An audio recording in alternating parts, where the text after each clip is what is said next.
Ako po si Tene Rose Tayandate. At ako naman si Michael Davantes. At ito ang Mabuhay Montreal TV.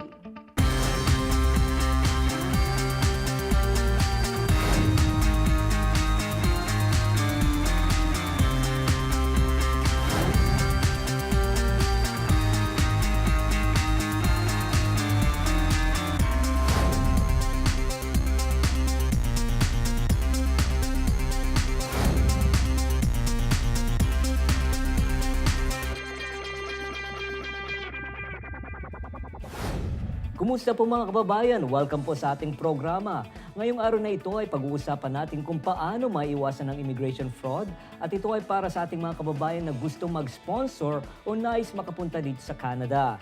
Makakausap natin maya-maya ang isang rehistradong immigration consultant. At makakapanayan po natin ang Filipino-Canadian YouTube sensation na si Micky Bustos. Atin rin makakausap ang isang Pilipina na isa sa mga developers ng Navut, na ito ay isang tool para makatulong sa mga bagong lipat o gustong lumipat dito sa Canada. So Tenny, hindi pa rin maalis sa ating mga Pilipino ang hindi mangarap na mga ibang bayan. Dahil nga sa libo-libong mga Pilipino ang gustong makapunta sa ibang bansa, ay marami rin naman ang gustong manloko. Oo, tama yan, Michael. Sa atin naman mga kababayan, maraming mga oportunista. Ikaw, kung tatanungin ko, may mga kakilala ka bang yung mga nagre-reklamo na o na naging biktima nitong panloloko? Yes, meron actually akong dalawang kilala sa Pilipinas at ito ay si Enrico Avalos na taga Makati at si Tito Raymando na taga Quezon City. Bali, meron silang pinsan rito sa Canada at yung kanilang pinsan ay nilapitan ng kanyang kaibigan na meron daw siyang kumpanya o employer na nangangailangan ng empleyado sa Pilipinas. Okay. So yun, nagbigay ng pera itong dalawang ito, si Enrico Avalos at si Tito Raymando, at nag-umpisa nang i-process ang kanilang mga papeles. Ngunit matapos ang ilang buwan ay biglang nag-disappear itong consultant na ito. So, ibig sabihin na proseso na yung mga papeles nila without even knowing na kung legal ang mga agencies na nilapitan nila. Actually, hindi nga nila alam kung na-process nga ito dahil hanggang ngayon ay hindi na talaga nila makita itong naging consultant nila. Alam mo, Michael, isa lang yan sa, I think, mga problema na na-encounter ng ating mga kababayan na nag-a-apply dito papunta sa Canada. Oo, marami talaga yan. Kaya nga, maya-maya nga, as I've said, ay makakausap natin ng isang rehistradong immigration consultant para maiwasan natin itong immigration fraud. So, wag po kayong aalis, babalik po ang Mabuhay Montreal TV.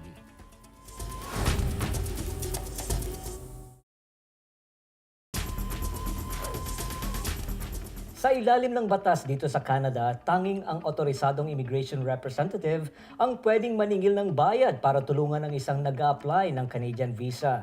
Ngunit kung ang isang aplikante ay gagamit ng hindi otorisadong representative, ang kanilang application ay maaaring matanggihan at sila ay maging biktima lamang ng panloloko.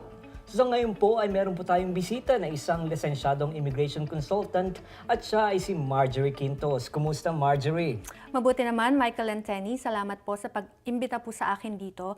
Una sa lahat, gusto ko lang i-clarify na hindi dahil sa hindi lisensyado ang isang representative, hindi na sila pwedeng mag-represent or matatanggihan or ma-refuse na kaagad yung application na gagawin nila. No? Kasi meron naman talagang mga taong marunong din gumawa ng application based on their own experience. Okay? Now, yung mga taong walang lisensya na ganun ay hindi dapat naniningil. Kasi hindi sila inaalaw ng Immigration Canada na maningil. Ngayon, sa isang kliyente naman, kung magbabayad lang din naman sila, bakit hindi na lang doon sa may lisensya or authorized talaga ng Immigration Canada? Exactly, definitely makes sense. So paano malalaman ng isang aplikante na otorisado ang isang consultant? Una sa lahat, kailangan malaman nila kung sino-sino ba talaga yung mga otorisado. Merong mga lawyers, allowed sila. Meron ding mga paralegals. Sa Quebec, meron tayong mga Quebec notaries. At kung saan ako nabibilang, yung Immigration Consultants of Canada Regulatory Council or ICCRC. Ito yung regulatory body ng lahat ng licensed immigration consultants dito sa Canada. Marami tayong nakitang job offer sa internet. Kung sakaling maniningil ang isang kumpanya o consultancy firm para sa pag-ayos ng papeles, ito ba ay maaaring senyales na sila ay biktima ng panloloko? Well, kailangan lang nating malaman na simula pa noong 2008, ang POEA, ang Philippine Overseas Employment Agency, ay nagbabawal na sa pangungulekta ng placement fee sa lahat ng mga aplikante papuntang Canada. So, dapat ang magbayad ng placement fee at saka ng airfare at saka yung insurance ng applicants ay ang employer po. So, kahit na merong genuine na job offer, dapat talaga hindi nagbabayad ang isang tao sa recruiter. Ayun. Meron isa bang sa mga- dapat tandaan. Yes. Meron bang mga website na pwede nating makita kung saan itong mga tunay na ahensya o consultant ay nakalista? Una, kung placement agency or recruitment agency ang hinahanap natin, nakalista po sila sa POEA websites.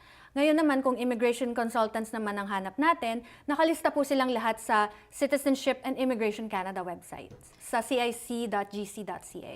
Oo. Ano ba ang mga kaparusahan ng mga peking mga consultants na to? May kaparusahan na $100,000 at 2 taong pagkakulong at a minimum.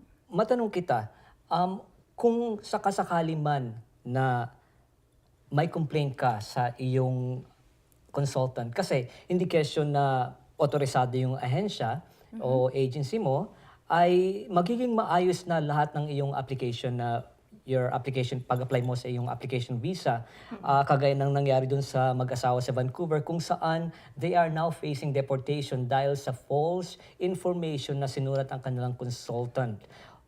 Halimbawa, nangyari ito, may mali ang consultant at pinapaikot-ikot ka ng iyong consultant at gusto mo mag-complain. How would you proceed such complaint?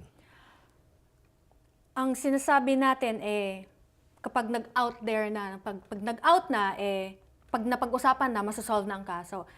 Para sa akin, hindi. Para sa akin, ang paglalabas ng istorya sa social media, sa Facebook, sa media, hindi nakakatulong yun.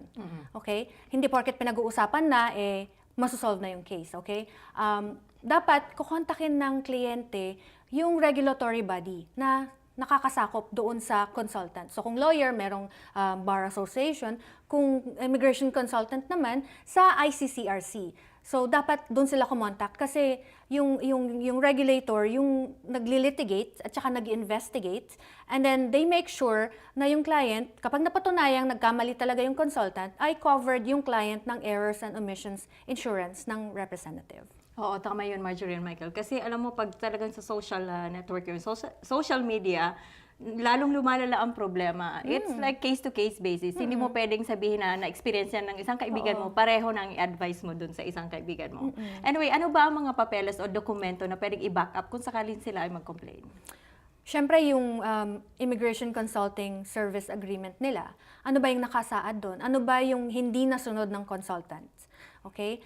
Pangalawa, yung lahat ng kopya ng correspondences nila, like emails, ganyan, yung mga application forms na pinirmahan ng kliyente, at kung ano talaga yung nasubmit, at saka yung mga resibo ng lahat ng binayaran nila, para alam kung ano ba yung napunta sa government at ano ba yung napunta sa consultants. Oo. Ano yung mga original documents or pwede yung mga Xerox copy? Yung mga, kahit mga photocopy lang, basta truthful. Okay. Kanina, Marjorie, napag-usapan natin namin ni Tenny, ang dalawang Pilipino na pagkatapos na maibigay nila ang kanilang pera sa isang consultant, ay biglang nag-disappear itong consultant. May magagawa ba sila para maibalik nila ang kanilang pera? Ngayon, sigurado bang consultant ito? Lisensyado ba o hindi? So, pupunta sila muna sa kaukulang website kung saan makikita nila yung pangalan ng tao kung lisensyado o hindi. Kung lisensyado, punta sila sa regulator. Okay? Kasi ganun din, it goes the same way, yung sinabi ko kanina na yung regulator can do the investigation. No? Ngayon, kung hindi naman regulated yung consultant, walang lisensya, walang kung ano man, pwede silang mag-file na ng case sa either sa small claims courts or sa city, anong tawag doon? Mga court, di ba? I see. So, meron ka pa bang pwedeng idagdag para talaga maiwasan natin itong immigration fraud para sa ating mga kababayan? Well, kapag pipili po tayo ng consultant, may mga bagay na dapat nating ikonsidera. Okay? Minsan, makinig sa kaibigan. Okay? Yung success stories ng mga kaibigan, kung sino ba talaga yung consultant na tumulong sa kanila at hindi yung pinirahan lang sila. Pangalawa, mag-search sila ng different consultants. Magtanong-tanong. Ngayon, ang tunay na consultant ay sasabihin kung qualified ka talaga o hindi. At kung hindi ka qualified, dapat tanggihan nila kahit magbayad ka ng magkano. Pangatlo, kailangan syempre aware tayo kung ano ba yung background ng company na to. Matagal na ba sila sa industry? Bago lang ba sila? Kasi kapag matagal na sa industry, yun yung mga hindi natitibag. Okay? Pang-apat, syempre, basahin mas mabuti kung ano yung pinipirmahan nating service agreement. Read the fine prints. Yun lang naman sa ngayon. Thank you so much, Marjorie, for giving us your time. And sana nakatulong tayo sa ating mga kababayan. Magbabalik po ang MMTV.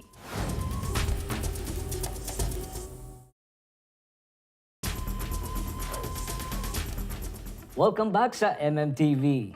At sabi nga natin, Michael, kanina, pumunta dito sa Montreal ang isang Filipino-Canadian YouTube sensation na si Micky Bustos. Nakasama yan ang ating kababayan na si Hayden.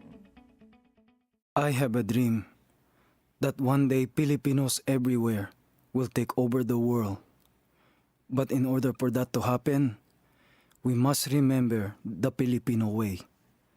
And that is why I am here. I am Super Pinoy Boy. My full name is Michael John Yadan Tumangil Pestaño Bustos. Try saying that 5 times. Opo Pinoy style.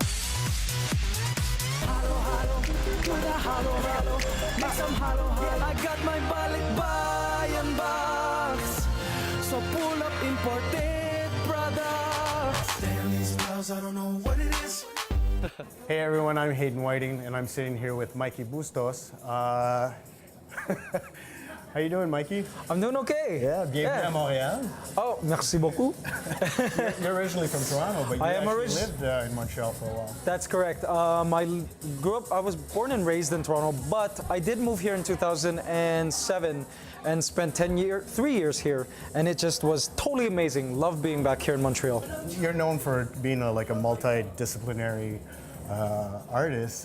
Suppose. Yeah, I mean, it's impossible to fit you like into one category. I mean, you sing, you do radio, you do comedy. Did you ever imagine that all of this could be happening right now when you first started out? Well, you know, I kind of had no plan. I just knew what I liked. And I've kind of made it a life mission to just do things that I like and just run with it. And that's what I've done. And singing has been a passion of mine, so I've pursued that, and that's really flourished. And then the comedy is kind of something new that I've discovered, and I learned I liked it, so I just kind of ran with it too on YouTube. So It I seems did very that. natural for you though to do that, to mix kind of both together, the comedy and the singing. And Well, it's really funny because most people expect me to be a big comedian, even in person, but I'm quite serious, mostly. So the comedy just kind of was this Pinoy boy character that just came out of nowhere, that just manifested somehow. And you know, I suppose everything I do are little facets of my personality that were buried and are now kind of like manifested. you're making songs now. You're even covering stuff. Yeah. And using that as It's kind of a platform. even the technical part of it. You know, like Avicii's "Wake Me Up." That's right, yeah.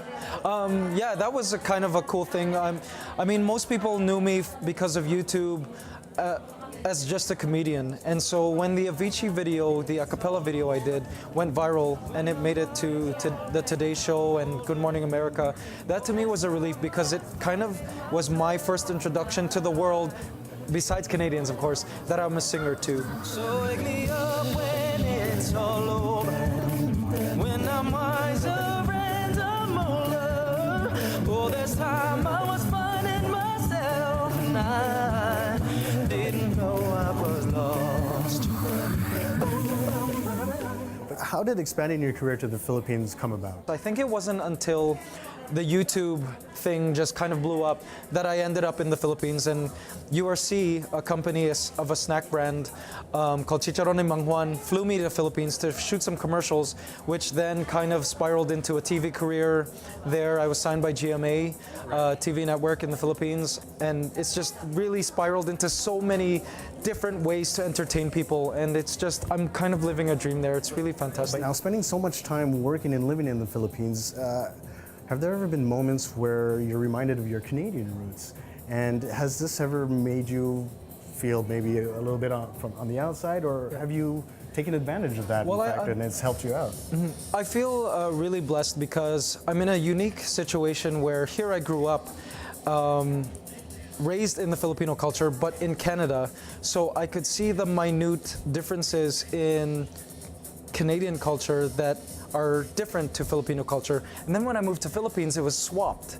So as a Canadian, I could see all the differences in Filipino culture, you know, that were different from what I knew as a Canadian growing up. So from that perspective, I was able to come up with some really neat material for YouTube and for the stage, for performing. It's a unique situation to be in as an observer, to be part of both worlds.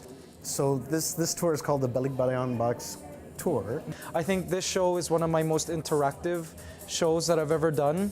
And it's a mix of video and dancing and props and costume and comedy, some spiels and different gags. So it's I was really excited to bring this to Canada. We performed already in Toronto, done 2 shows there, performed last night in Niagara Falls, and tonight we're bringing it to Montreal. All right. Well, we'll let you get ready for the show. So Thank you. Thank you a lot, Mikey. All right. Take Thank care. you. All right. Micky Bustos. My work is done. Tama na. Super tricycle to the super bahay kubo. Po! Nakakatawa talaga itong si Micky Bustos, and actually I've been following his career mula nung maging finalist siya sa Canadian Idol. Oo, tama yan, Michael. Isa sa kanta na hindi ko makakalimutan na sinayaw namin sa isang organization dito ay yung parang Tagalog version ng Gangnam Style, yung Opo Pino Style. Maganda kasi in-incorporate nila yung Filipino culture na pagsuot natin ng barong Tagalog. Ayan, dahil sa yaman ng ating kulturang Pilipino ay marami talaga ang pwedeng gawing parang humorous na mga skits. Oo. Yes, yes. Na Filipino lang talaga nakakaintindi. Exactly. So ayan, kaya kung may oras pa kayo, extra time, ay panoorin niyo po itong mga YouTube videos na upload ni Micky Bustos at sigurado po kayong matatawa. Magbabalik po ang Mabuhay Montreal Television.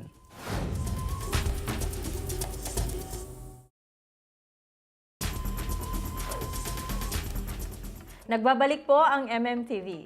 Napakahirap po ang mag-immigrate at lumipat sa panibagong lugar, lalo na't hindi ka sigurado kung ano ang iyong magiging neighborhood. Kung kaya't meron pong isang Filipina na tumulong sa pag-develop ng isang app na pwedeng maging guide sa iyong desisyon sa pagpili ng lugar. Have you been through the stress of moving to a different city? Navut can help. Let's go see how. Meet Linda. Linda's a real estate professional who's been looking for a way to connect with people moving to her city before they arrive. Now, she's grown tired of spending her marketing budget on outdated methods like flyers and expensive ad space. Linda feels much happier now because she recently discovered Navut.com, a website that revolutionizes the way real estate professionals market their services. I'm with Oriabel Cruz, designer and one of the co-founders of Navut. Hi, Arabelle. Hey, how are you? I'm fine, thank you. Thanks for having us here. Thank you for coming to our office. Not a problem. So I'm excited to hear about Navut. Tell me, what do you do at Navut? I'm the designer. I'm in charge of the branding, the user experience, the front-end development of the application. Tell me, how did you become one of the co-founders of this company? It was a long story, actually. Maro approached me before, and he told me that they need a designer and they need help with the user experience of the web application. So I decided to join the Navut. So Arabelle, ano ang Navut? Navut is a web application for people that are moving. Halimbawa, galing ka sa Pilipinas o sa ibang bansa, gusto mong lumipat sa Canada, pero wala kang alam tungkol sa city na lilipatan mo. So basically, we will try to help you find the safe neighborhood for you. Halimbawa, maghahanap ka ng apartment to live in or gusto mong bumili ng bahay. Tutulungan ka namin na makahanap ng real estate agent or property manager na maaari mong kontakin para tanungin kung tungkol sa, sa bahay na gusto mong lipatan or gusto mong bilhin. So depending on what preferences you want? Yes, definitely. We will try to, depending on your personal preferences, budget, we will try to help you definitely find the best neighborhood for you. Is there anything you want to mention to our viewers? Yes, definitely. I'd like to invite everyone to check out Navut.com. Especially now, the moving season is approaching. If you're moving to a new city or just moving around within the city, definitely try Navut.com, and you will see how effective that tool is. It will definitely help you find what you're looking for in a neighborhood. Maraming salamat. Maraming salamat. Maraming salamat, Derwin. So Tenny, nung mag-immigrate ka dito sa Canada, meron ka na bang idea kung anong klaseng neighborhood ang iyong pupuntahan? May konti akong idea, Michael, kasi yung kapatid ko nandito, actually sinabi niya na maraming mga Filipino, na kapitbahay, yung apartment namin, yung parang makakasama namin mga kaibigan niya. Ako nga rin, ibumagsak ako sa isang neighborhood, yung Codenes, kung saan napakarami talagang Pilipino. So, feel at home pa rin naman ako. Ang diferensya lang actually ay walang mga puno ng mga nyog, mga ganyan. O yung mga Talagang tao. sitting city. Yes. Hindi ka kaya sa atin na buwaba ka ng bahay, lumabas ka ng bahay, ay nandun ang mga kaibigan mo. So, medyo malungkot pa rin, although dahil nga sa may mga tao sa mga tindahan ng mga kapwa mo Pilipino ay medyo naging parang hindi masyadong difficult para sa akin. Oo, tsaka ang nakakatuwa dun, Michael, marami pa rin mga tindahan na mapupuntahan na talagang makakabili ka ng mga Filipino products. Yes, exactly. Kaya yun, kung dahil nga sa Navut, ay pwede mong Malaking makita, tulong. pwede mong makita mga ganitong neighbor na kung saan ay fit sa iyong lifestyle, di ba? Okay. Marami pong salamat sa pagtangkilik sa aming programa. Na patuloy na naglilingkod sa ating mga kababayan Muli po tayo magsama-sama. dito sa MMTV.